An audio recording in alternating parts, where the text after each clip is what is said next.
আমরা যেটা ভাবি সেটাই আমাদের বাস্তব হয়ে ওঠে। মনই আসল নির্মাতা। অতিরিক্ত ভাবনা আমাদের সত্য থেকে দূরে সরিয়ে দেয়।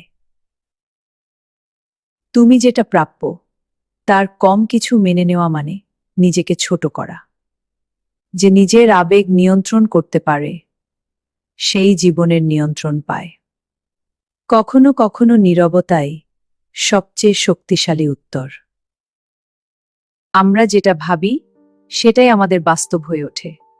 মনই আসল নির্মাতা। অতিরিক্ত ভাবনা আমাদের সত্য থেকে দূরে সরিয়ে দেয়।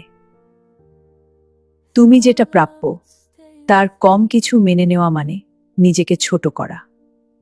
যে নিজের আবেগ নিয়ন্ত্রণ করতে পারে সেই জীবনের নিয়ন্ত্রণ পায়। কখনো কখনো নীরবতাই সবচেয়ে শক্তিশালী উত্তর।